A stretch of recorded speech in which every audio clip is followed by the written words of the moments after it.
Good morning and welcome to the Oasis Center for Spiritual Living, where we come together as one, providing spiritual tools for daily living.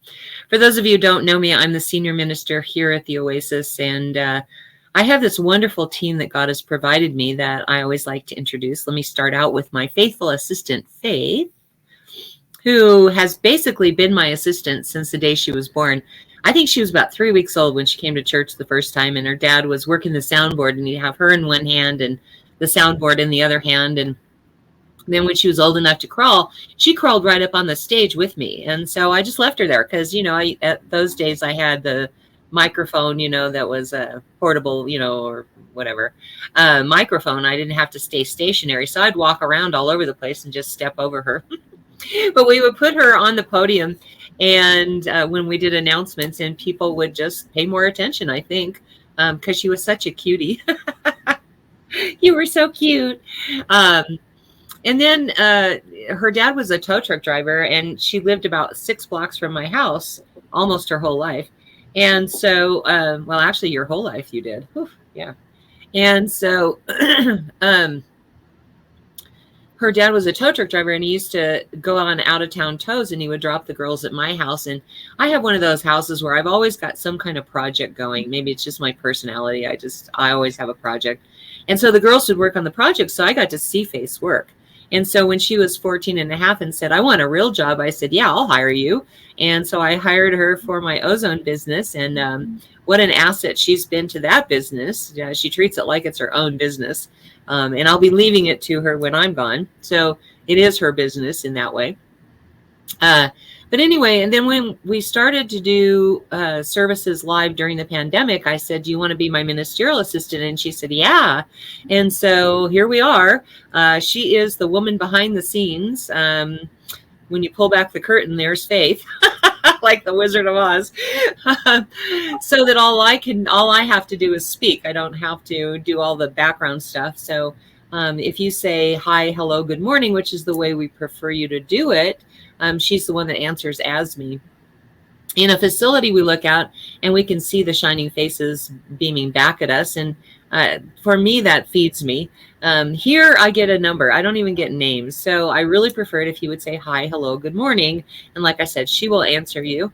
And then I always go back and check and see if there's something that needs to be added, but usually not. I think it's only happened twice in 4 years that I needed to add something, because she knows me better than I know myself half the time. So between the two of us, we have one brain, we say.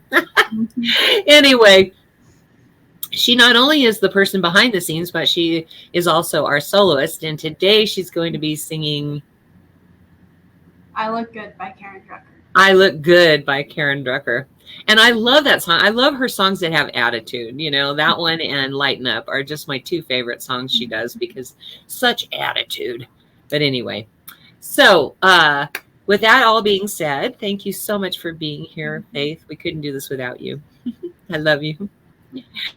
All right. And then there is my partner in crime, the wise and powerful Oz, who was my first baby practitioner and has been with me since 1998, basically. He moved away to Florida a while back. And when he did that, we lost the ability to have him as part of the service until we went live for the pandemic. And I asked him if he wanted to be our practitioner of the day. I don't think he knew that it was going to be every single Sunday, but because we don't have any other practitioners right now that are willing to serve in that capacity. So thank you so much, Oz, that, you're willing to step up and do that. But he is the practitioner of the day. And what that means is that he does the invocation and the benediction. And he's also available at the end for our 1-minute miracle. And I will talk more about that later. But thank you so much for joining us from Florida, soon to be from Wisconsin. I know you're going to have a great journey. Thank you for being here. I love you. Oz goes to Wisconsin every summer. So he gets out of the heat of Florida. So, and then he comes back in like September, October to Florida. But the good news about this ability to have people come in from other states is that wherever he is, he can be here. We love that. All right. And then I also like to introduce the adjunct sound team that we have. Albertina Giuffre, better known as Tina, comes and does all of our holidays with us. I believe she's going to be here for next week for the Memorial Day service. I haven't heard any different.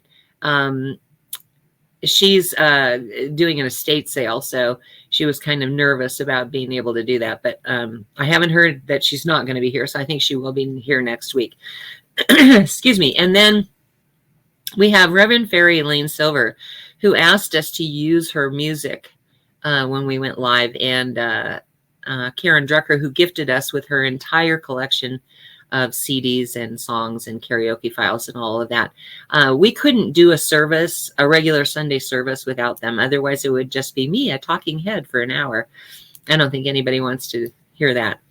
I think it's nice to be able to open people's hearts, open their minds through opening their hearts. And so that's what we try to do with the music. So that is our adjunct sound team or music team. There's a watch party button that allows you to invite all of your friends so they can see what kind of Sunday service we provide. And you can talk to them back and forth because it's a private chat. And so you can answer any questions that they have. So click on that watch party button and invite all of your friends. All right. All right. I'd like to invite you now to close your eyes if that feels comfortable. Allow the service to uplift and inspire you as we move into our centering song.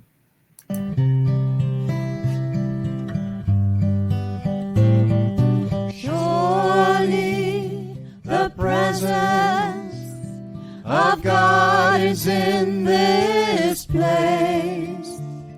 I can feel the mighty power and the grace.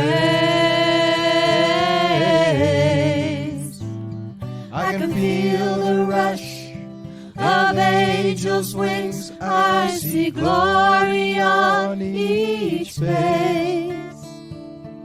Surely the presence of God is in this place.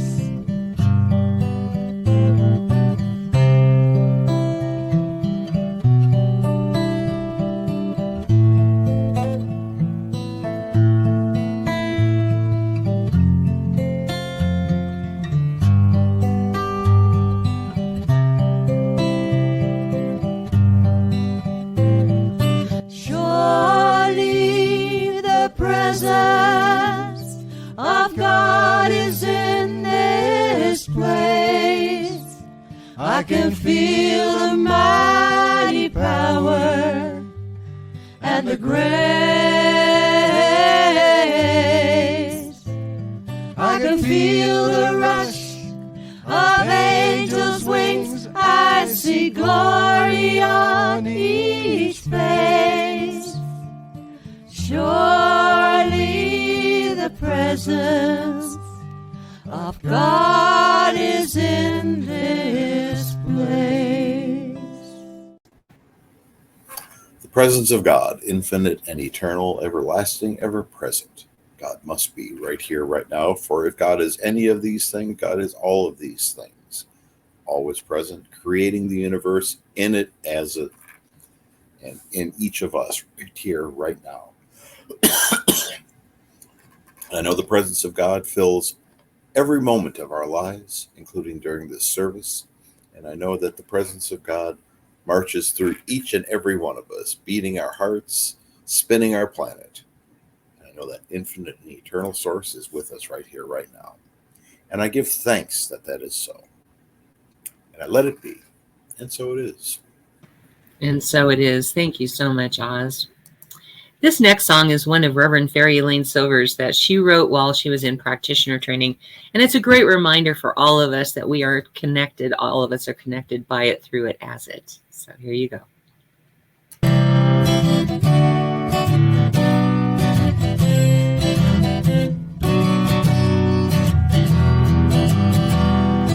We are all one. We are all one. We are all one. I hear it and know it, my being. Spirit is all I am seeing.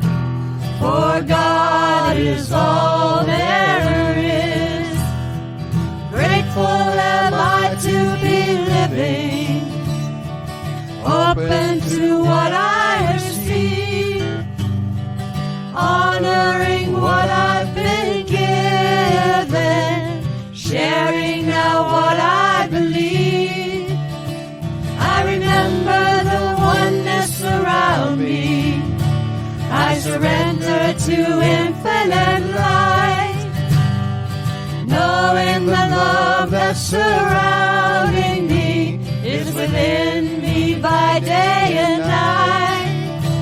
And we are all one, we are all one, we are all one in it. Yes, we are all one, we are all one, we are all one in it.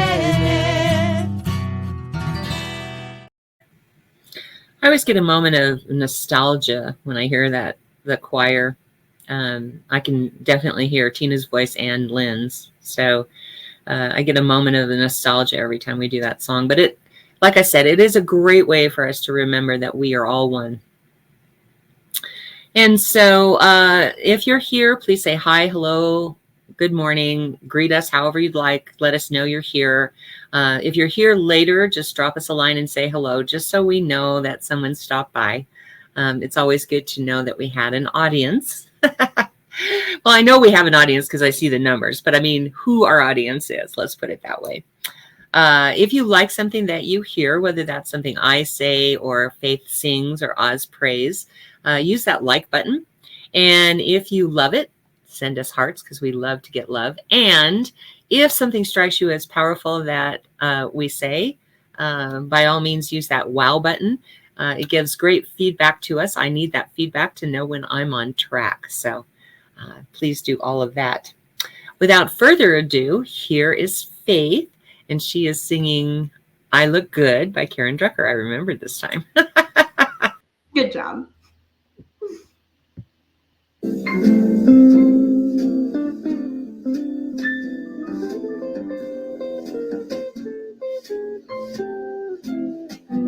I got this new little game. It's the latest rage. It's not limited by race, creed, color, or age. I stand in front of the mirror every day. Look at myself from head to toe and simply say, I look good. I look good.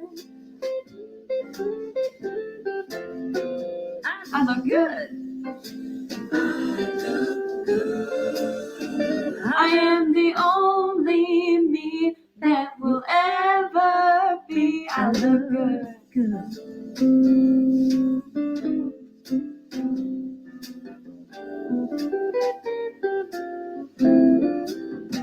Now, the rules of this game are specific and precise. I can't judge or criticize. I have to be nice. This is the body that I have. It's divine and a gift. I don't need to lose weight, color my gray, or have a facelift. I look good. I look good. I start every day by saying I look good. I am the only me that will ever be. I look good. Yeah.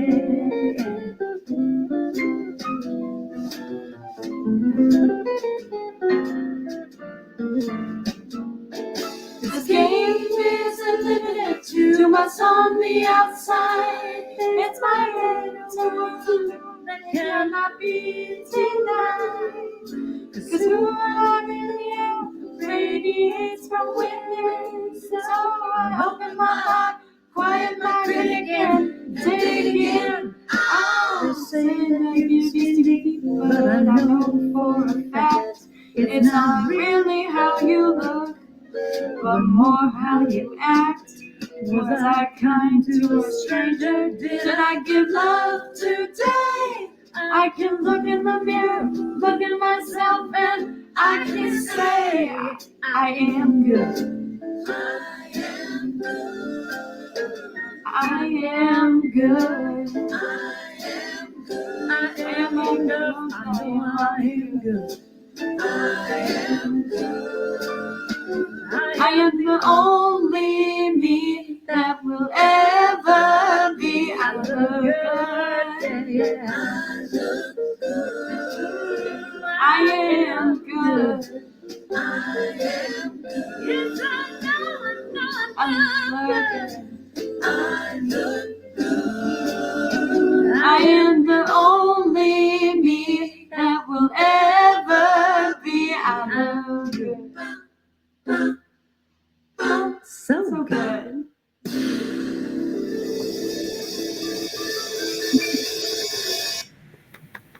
I'm clapping loudly in my head. I can't clap loud because this chihuahua that's on my lap gets freaked out every time I clap really loud. So thank you, Faith. I love that song. Thank you so much. Like I said, I love attitude when Karen Drucker writes songs that have attitude. I just love it. I usually like to read Gertrude McFuzz for this kind of sermon, but since I just did that a few weeks ago, I'm not going to do it again. But I'm going to reference it because for those of you who don't know, Gertrude McFuzz is I can't think of his name, Dr. Seuss book, where she has one feather and she envies this other bird that has two feathers. So she goes up on this hill and pops these berries and ends up with so many feathers she can't even fly or walk even. And so they have to rescue her and pluck out all the feathers. And at the very end, she's like, wow, I had that one feather and it looks good. And the biggest lesson that I took from that particular story is about envy, because envy doesn't pay. When we're envious of another, we're looking at their lives through rose-colored glasses most of the time. Our lives are perfect just the way they are, and we are okay as we are. I'm the most perfect me that I can be. When I start out new people in our classes, and when I'm working with somebody that has self-esteem issues, the prescription I give them is to buy this tape from Hay House that is, I love myself the way I am. And so I have them listen to it over and over again because it's a great reminder that we do love, we love ourselves. And so it helps us build self-love. And it goes, I love myself the way I am, and still I want to grow. And that's really important. Like, I love myself the way I am, and yet I'm open to the growth that comes through me evolving. Because we really need to evolve. I used to have this congregant who had a bumper sticker that said, "Oh, just evolve already." It's just like, used to crack me up. Although it came from a place of judgment, it's really true. Like, let yourself evolve, but also appreciate who you are, because you are who you are supposed to be. When you compare yourself to others, sometimes you come up short and sometimes you come up long, and any competition at all will lead you to feel worse about yourself. We're divine beings. We are made of God's stuff, made in the image and likeness of God. And so that means that we were created exactly the way we were supposed to be, and we are perfect just the way we are. Now, that doesn't mean that we always act perfectly. Believe me, I don't act perfectly all the time. But our essence is perfect no matter what. And a lot of times we look in the mirror and we see something less than that. And so we need to really focus our attention when we're looking in the mirror. Did you decide to join the service here? When we look in the mirror and we see the flaws, like, I look and I see wrinkles, and I see, my hair is thinning, and I see these things that are part of the aging process. And I really have to focus and kind of make myself look in the mirror and see the beauty there instead. And so this week, I'd like you to do that with me. Every morning, get up. You don't have to sing the song that Karen Drucker wrote, I look good, but you can if you want to. Because the more you affirm that, the better you're going to feel, and the more it's going to become your reality. And so that's one of the things I'd like you to do this week. I used to have this friend that used to say, I'm special. And she meant it that way, like she's special. And at the time, I didn't really have the words for it, but I knew it just didn't feel right to say that. she used to say things like, they don't know who I'm going to be, with such attitude, which, you know, I like attitude. But when I think about all of that, when I think about someone who wants to be special, what that means is that they want to be better than someone else. And the truth is that there is no such thing as special. We all would like to be special, right? And so if we're all special, then there is no special. But what I like to focus on instead is that we are unique. I was so blessed in my ministry to have 5 mentor ministers who were totally, totally different. And then later on a 6th, but I'll talk about him later. The first of which was Dr. Kathleen Vogt. And they all shaped my ministry in different ways. Dr. Kathleen had this honey voice, is what I like to call it. Not necessarily when she spoke, but when she was doing meditations and that kind of thing. There was this soothing quality to her voice, this like honey quality is what I like to call it. And while I don't recommend that we emulate anyone, I really coveted that quality of her voice.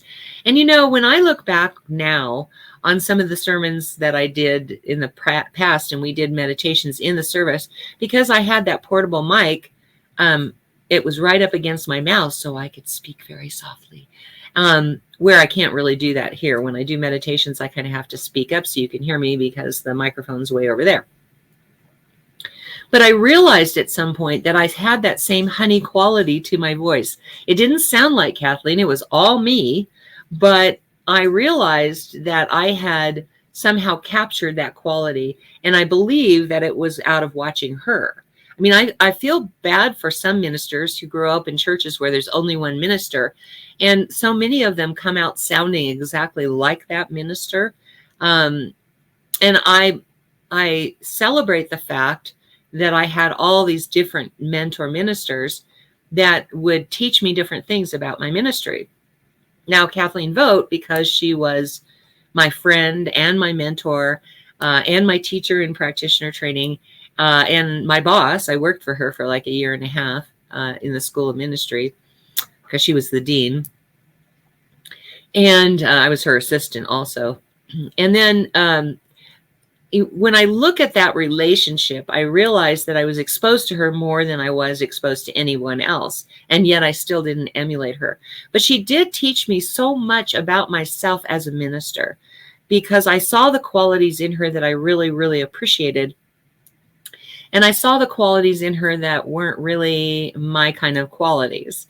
One of the things that happens when you compare yourself to others, you look at their lives and you think their lives are perfect, or you think they're perfect and you're not.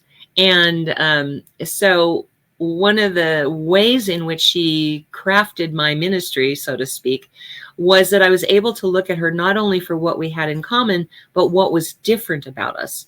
And that helped me craft my ministry the way it is. For instance, one time, you know, those of you who know me really well know that I like to travel and I like to stay at people's houses when I travel. So I go to cities where I have friends.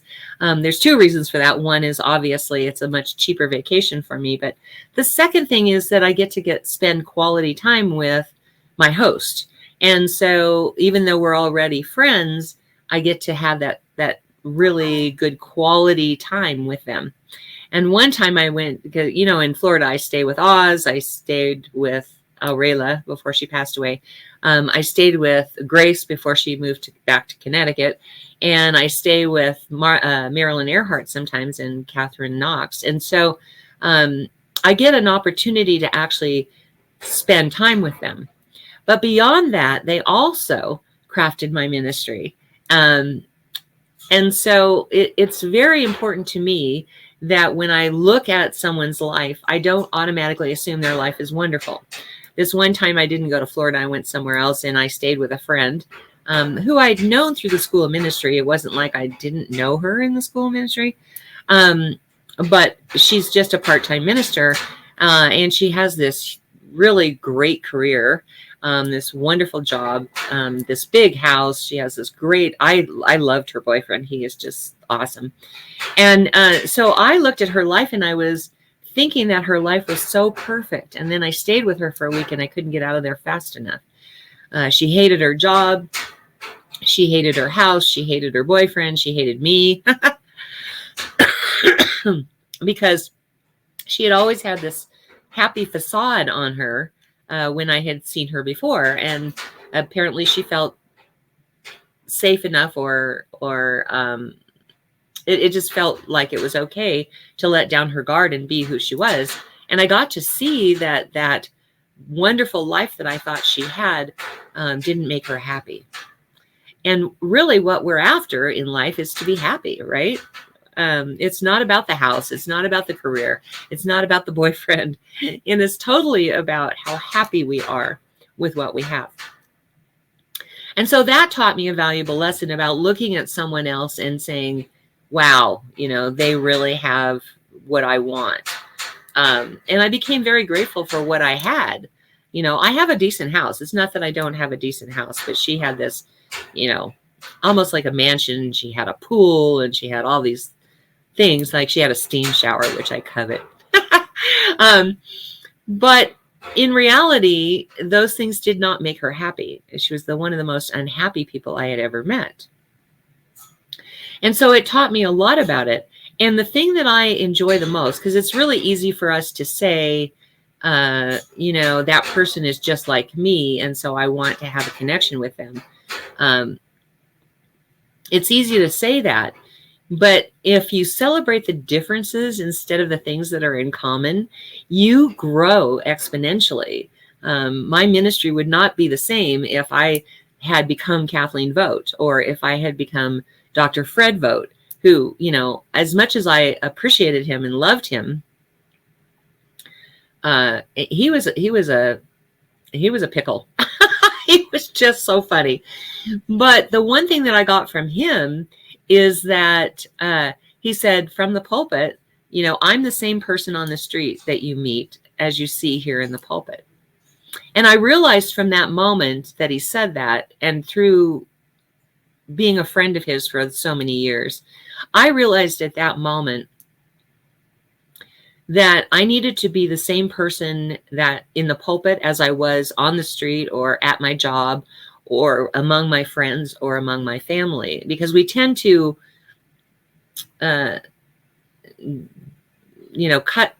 we become different with the crowd that we're with. That's our natural tendency. And when I realized that in order to be a whole person, I needed to be consistent no matter where I was or who I was with, at that moment, my ministry became my own. And it has really helped me to be able to connect with people on a different level. Now, I would never want to be like Dr. Fred. Could I be like Dr. Fred? No, not in a million years. But I never wanted to be him. So I had the opportunity, because there were 5 mentor ministers, to be able to look at them each and find the one quality that I wanted to incorporate in my ministry.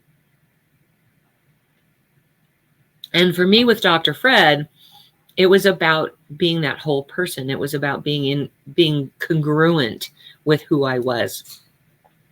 And then there was Dr. Patty Lukenbach, who she's the queen of grief and grieving. I swear. I've been utilizing a lot of her stuff that she teaches all through this process of my sister dying and my husband dying and all of that, because she was so good at it.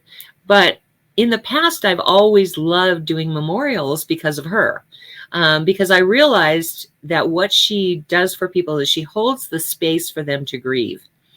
And so I used to love doing the memorials because I felt like I was the calm port in the storm that allowed them to emote as much as they needed to. And I would be there to hold things together and hold that space for them to do that in safety. And then there's Dr. Marjorie Stamm, which is amazing. She's just amazing. I don't know what else to say about her. She was a powerhouse. And I remember rooming with her in Mexico one time in Puerto Vallarta. And at that time, I wasn't a morning person. Now I am. I don't know what happened to me, but I wasn't a morning person. But Marjorie, Dr. Marjorie, lived what she taught. And so in the mornings, she would open her eyes, swing her feet over the side of the bed and say, "Praise God, this is the day that God has made." And I, of course, would have the covers over my head and I'd lift it down to one eye and I'd say, "Hola, Marjorie," and I'd put it back up and then I'd go back to sleep. And she would jump out of bed and start her day, praise God, praise the good, just her whole day was like that. And she would just power through everything. And right now I need that quality back in my life because she taught me how to power through. And she was an amazing lady because she was married to, I think, the governor of New Mexico, or maybe it was the mayor of New Mexico. And then she became the mayor of Albuquerque, I think it was, or maybe it wasn't. I don't know. Anyway, but she was an English woman and she'd been raised so differently than the rest of us. She had never sampled coffee in her entire life, but she loved the smell of it brewing. So when we'd make it in the office, she would go in there and stand there and go, "Oh, that smells so good." But she was never even tempted to have a cup of coffee. So I bought her this candle that was the smell of coffee brewing, and it made her so happy. And everything, she appreciated everything so much. That's probably another quality that I got from her, is that ability to be grateful. I don't swing my feet over the edge and say, praise God, this is the day that God has made. I don't go that far. But I do wake up with the notion that today is a good day because I woke up. And, whenever she would try something new, she would be in just delight. And so I try to incorporate that quality into my life. For instance, Lynn and I got her hooked on mangoes and papayas when we were in Hawaii together. And she had never tasted anything like that. And so she was just gung-ho on mangoes and papayas. And she, of course, tried to buy them here on the mainland, and they don't taste as good. They come from California, or some of them come from Hawaii, but mostly it comes from Mexico. And they just don't taste as good. But she savored that experience. And so when I'm doing a new experience, I'm tasting a new food, or I'm celebrating a new experience, I remember Dr. Marjorie and the mangoes and the papayas. And so that's what I took from her. And then Dr. Roger, when he was the minister at Mile High, it was such an interesting experience because Dr. Roger was everything that I thought I wanted to be as a minister from the outside looking in, right? But as I was saying about my friend, it takes getting into their world to see what's actually true. And so he was what we call a corporate minister.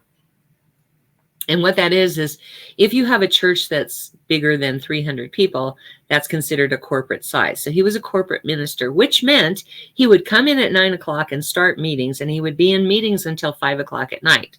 And then he would go teach, but his version of teaching was to lecture for 45 minutes and then leave. And the practitioners would lead these pod groups, and that's where most of the learning took place. So he never actually got to witness the changes in people. When I had an opportunity to be in his world and actually see what I saw, I realized at that moment that I did not want to be a corporate minister. Would I like us to be bigger? Sure. I would like us to grow to about 150, which is they call that the leadership style church, where you are the leader of leaders. But you meet with the leaders and the leaders meet with the individuals. But also my version of teaching is so much different. And I don't know that I would have gotten what I got if I hadn't lived in his world for enough time.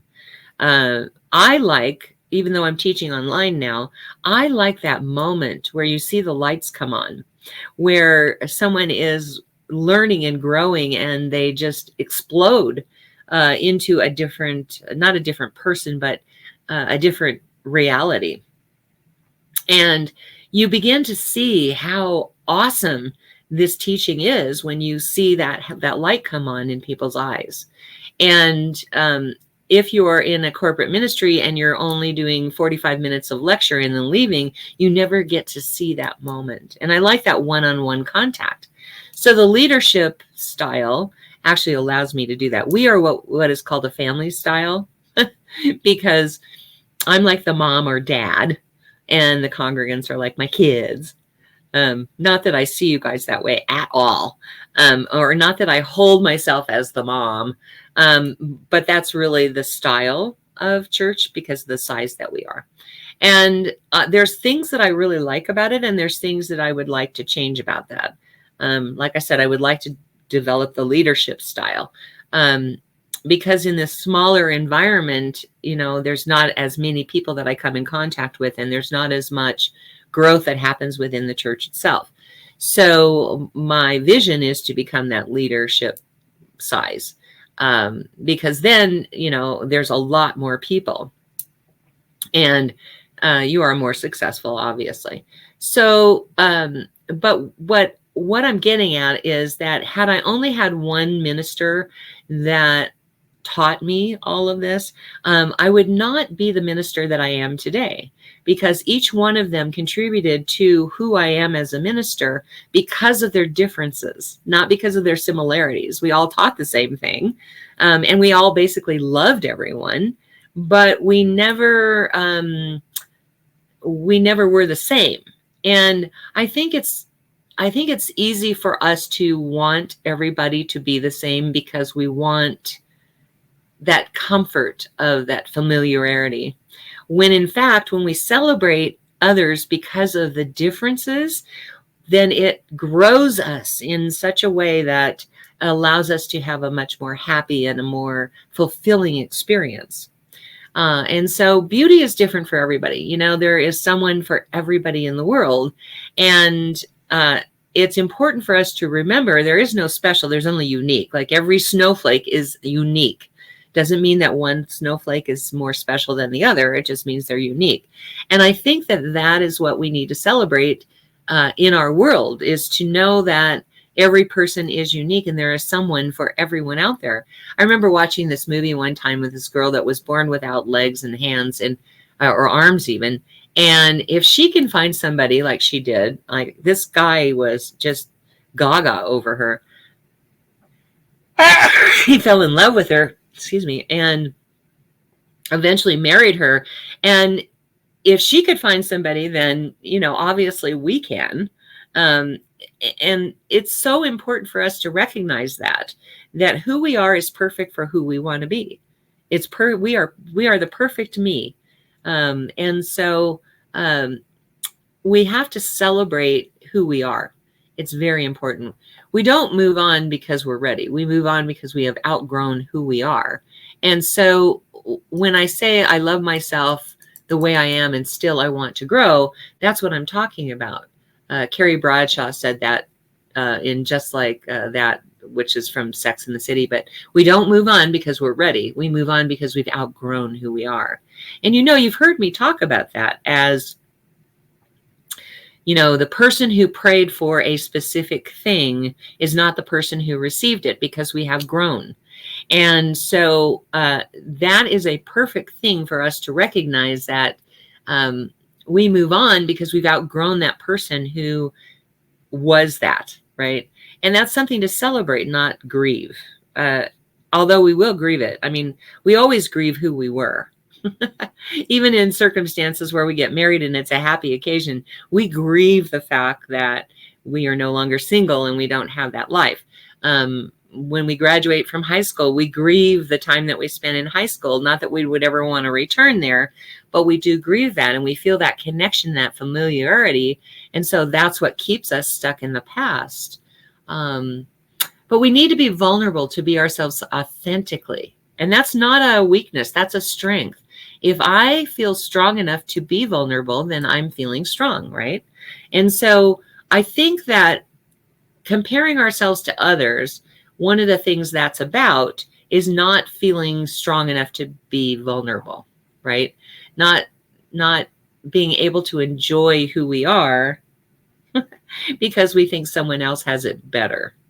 And I love this thing from Oprah Winfrey that says, I finally realized that being grateful to my body was key to giving more love to myself. So I go back to that idea that when we look in the mirror, we want to say, I look good.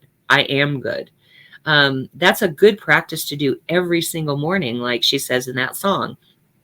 Every morning I start out my day by looking in the mirror up and down and saying, I look good. Because we're training our brain to believe that. And when we say, I am good, I am is the most powerful affirmation you could do. Hi, Fred, Kathy, Marlene, Joey, and Lynn. When we do that affirmation, it's the most powerful affirmation we can do. I am good. And so this week, I'd like you to practice with me celebrating the differences that people bring to us to show us how much more fulfilling our life could be, instead of looking at people and trying to make them be alike.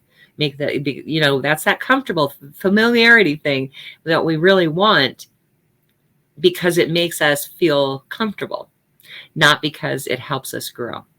So we're going to look at people and see those differences and celebrate those differences and celebrate how unique each person is, as well as ourselves, to look in the mirror, understand our uniqueness, understand that we are made of God. And so there is nothing to not be perfect. So you can look in the mirror and say, I am perfect. And when you find yourself looking at the wrinkles or the lack of hair or whatever it is, you can say to yourself, nope, I'm perfect just as I am. And yet I want to grow.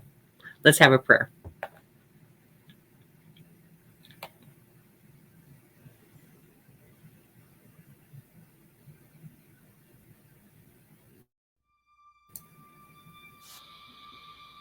So right now, the infinite power, the infinite presence, the infinite life of God,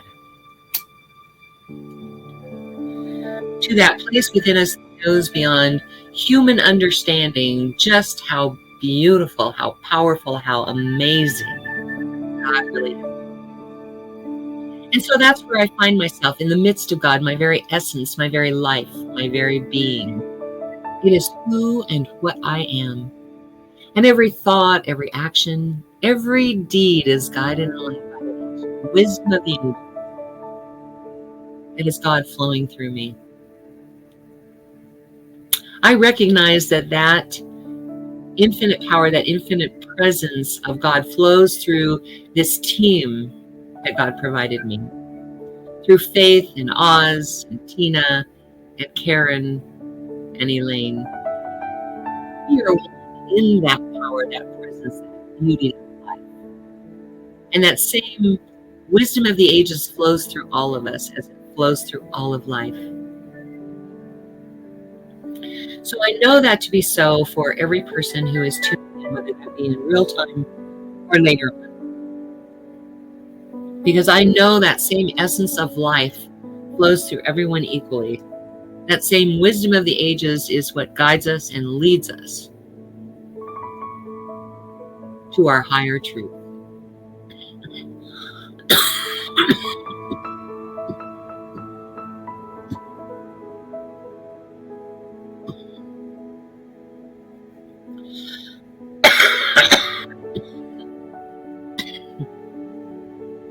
So I celebrate that connection right now, because I do know that there is no place where one begins and the other leaves off, that all are one in the power and presence of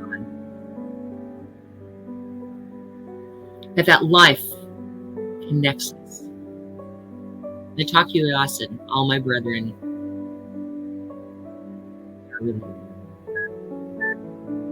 So I bless this community, an awareness of the differences that make everyone unique, that contribute to our lives because of their uniqueness, because of their differences.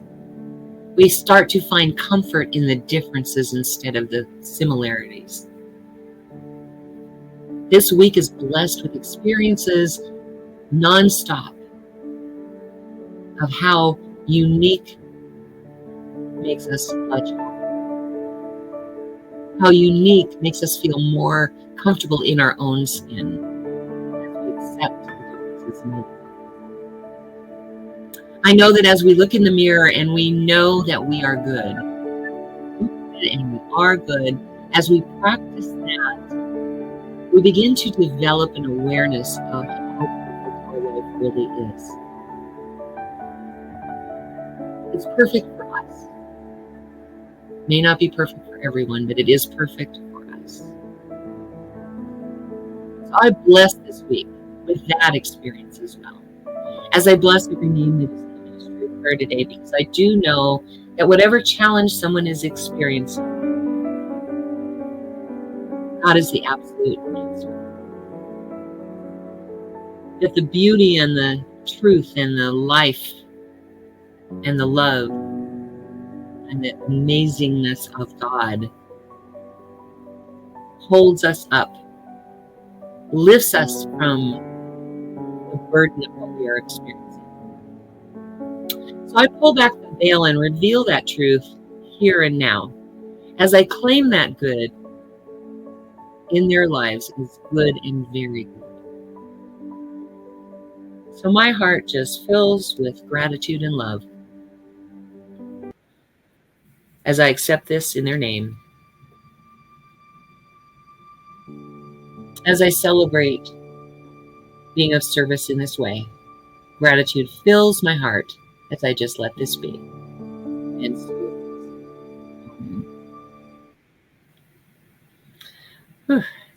I went away a little bit there.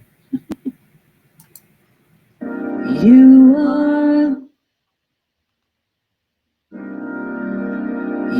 are the heart, you are the hands, you are the voice of spirit on earth, and who you are, and all you do is blessing to the world.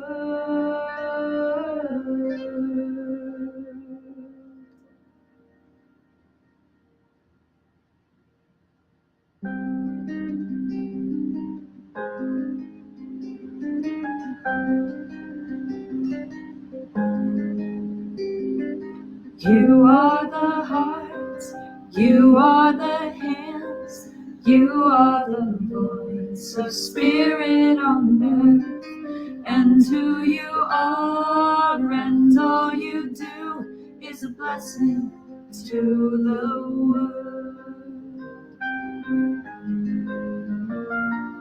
You are the heart, you are the hands, you are the voice of spirit on earth, and who you are, and all you do is blessing to the world. We are the heart, we are the hands, we are the voice of spirit on earth, and who we are, and all we do is a blessing to the world. We are the heart, we are the hands, we are the voice of spirit on earth, and who we are, and all we do is a blessing to the world.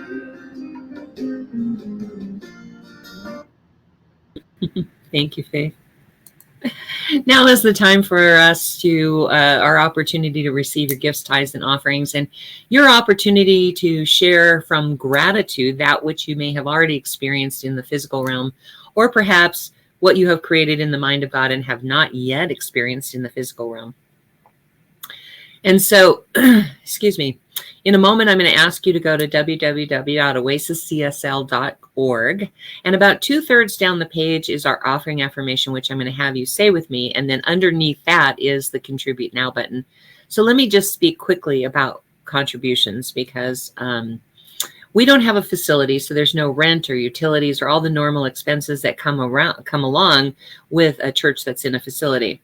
Instead, most of our expenses are the marketing of our vision, marketing to the world. Our vision is a healed world, and I mean globally.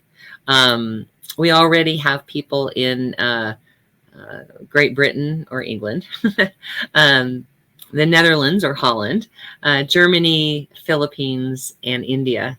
But we'd like to expand that globally.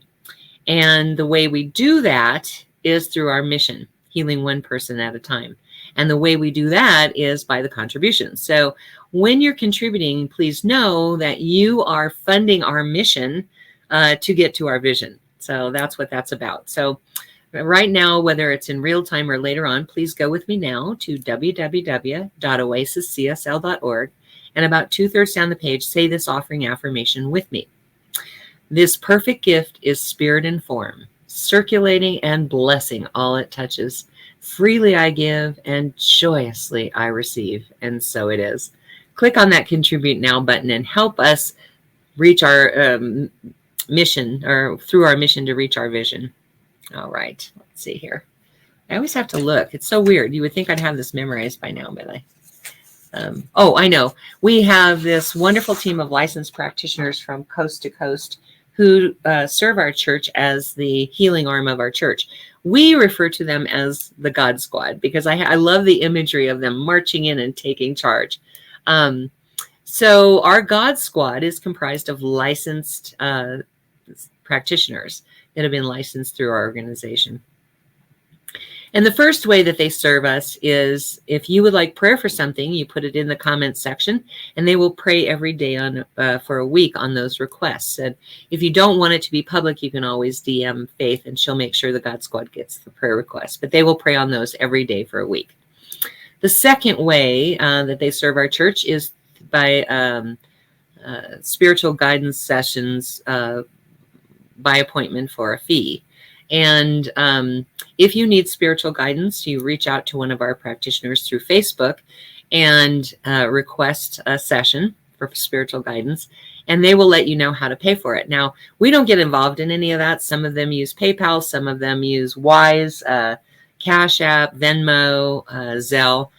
They're their own businesses, so we don't get involved in that, but they'll let you know how to pay for it, and they will reach out to you by video chat at your appointed time for that spiritual guidance.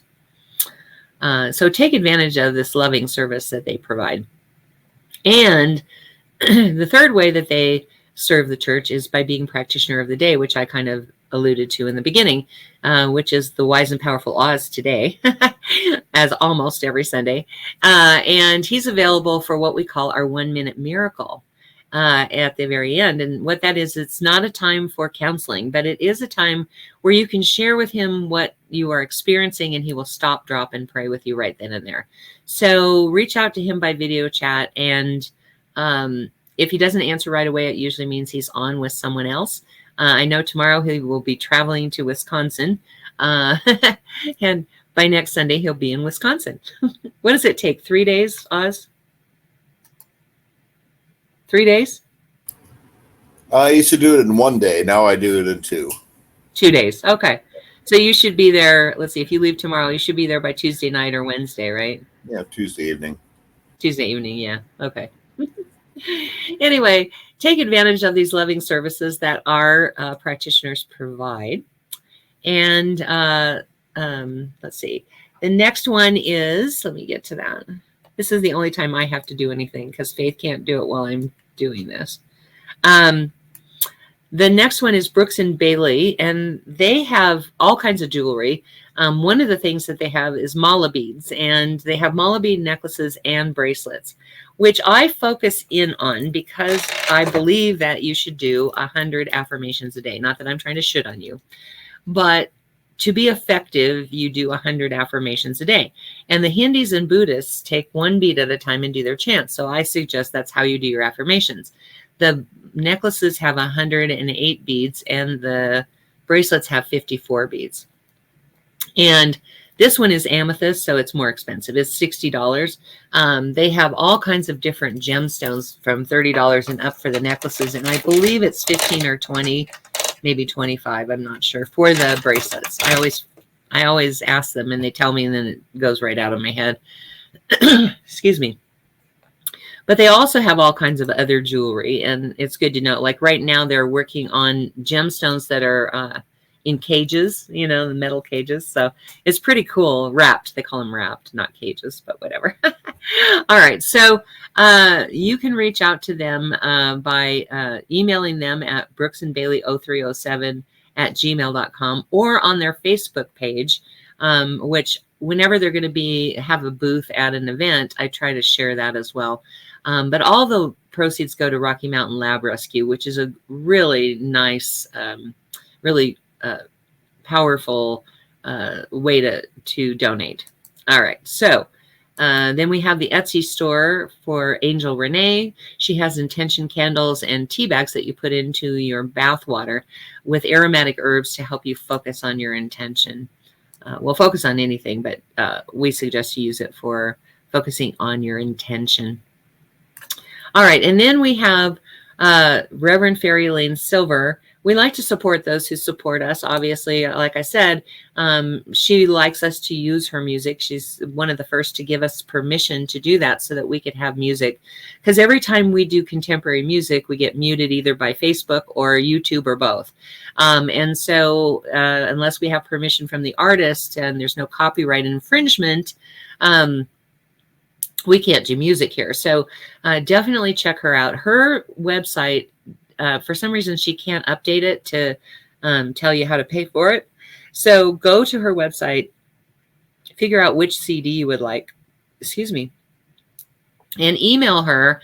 She travels around the country singing, and then she carries the CDs in the trunk of her car. So once you pay for it, she's really good about sending it out right away. So definitely check that out. Then there's Karen Drucker's website that actually does work, and you can buy it by the song, by the CD, a karaoke file, a songbook. There's all kinds of options on Karen Drucker's site, and you can pay for it right then and there. And we use a lot of Karen Drucker's music because she does such wonderful, she does chants, but she also does the Lighten Up and I Look Good, all the attitude songs I love. So definitely check them out and buy something. Father's Day's coming up, and, fathers like good music that really lifts them up as well. So keep that in mind for Father's Day. It's always a good gift to give somebody on their birthday too. So anyway, then also check out our website at www.oasiscsl.org. We are in the process of updating it. We had a little hiatus because of Reverend Lynn dying, and we're getting back to that now. So it should be updated soon for the video sermons. But I also want to, because there's audio sermons from years prior. There's video sermons from the first 3 years, I think, 3.5 years probably. Because Lynn broke his hip in November and things just sort of shut down at that point. So I haven't been uploading or doing anything special with that. But we are in the process of doing that. But in the meantime, when you're there, you can see photos of our picnics and everything else to get to know your spiritual family. And you can always look us up on YouTube and SoundCloud under S. Tucker. YouTube has the video sermons and SoundCloud has the audio sermons. So you still have the ability to get that information or watch those videos on YouTube until you can watch them from our website. All right. I'm going to turn this over to Oz to pray us out. And I know right here, right now, that God is in all things, as all things, in me and you and in this little cat Rumi. I know that God's blessings are continuously pouring forth, for God is all there is, in us, as us, all around us. And I give thanks for being part of that blessing, and I let it be. And so it is. There is letting you pet her, him. He's really made himself at home. My mom calls him a her because he's so pretty. Yeah, he is pretty. He is pretty. Look at the camera. For those of you who don't know, he rescued 2 cats, and when he first got them, they would hide, and it was rare to even actually see them. So that's cool that they're moving on in. They are. So thank you, all of you, for being here. I know there's 1,000 things you could be doing on a Sunday morning. We were blessed to have you with us. Tune in next week and every week at 10:30 a.m. Mountain Time. We are having a Memorial Day ceremony next week. Lots of music and a little bit of healing. So definitely join us next week, but also be here every week. We love having you here every week. In the meantime, stay safe. We love you. Bye.